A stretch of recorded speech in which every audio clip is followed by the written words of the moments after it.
Welcome back, everybody. Let's make a chickpea noodle soup with one pot and in 30 minutes.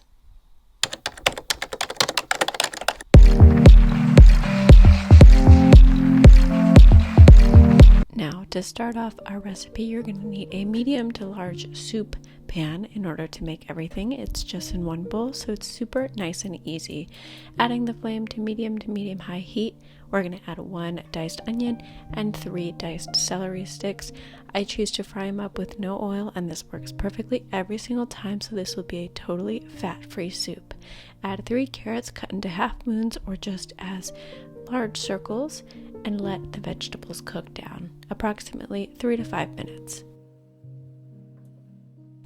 Add a teaspoon of black pepper in addition to half a teaspoon of iodized salt. If I'm going to use salt, I almost always use iodized because it is an essential nutrient.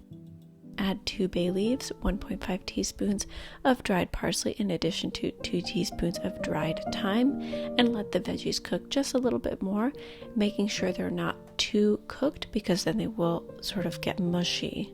Add 6 tablespoons of nutritional yeast in addition to 8 to 10 cups of veggie broth, ideally homemade, but you can definitely use store-bought if you prefer. I like no sodium to low sodium. Then add 3 cups of cooked chickpeas, homemade or canned is completely fine. If you choose to use canned, you'll use 2 cans of 14-ounce cans of chickpeas drained. Add 8 ounces of your favorite pasta. I chose to go with chickpea pasta, so this is a naturally high protein soup, has lots of legumes, and it cooks and tastes just the same as regular pasta, just with extra fiber and nutrients. Add the juice from 2 lemons, making sure not to get any seeds into that soup, and simmer for 10 to 15 minutes until all the vegetables in the pasta is thoroughly cooked.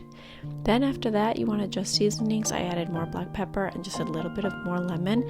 I try to withhold from adding more salt, and this will last in the fridge up to a week. I love to serve it with some crusty sourdough bread, and it's perfect all year round. Hope you enjoy.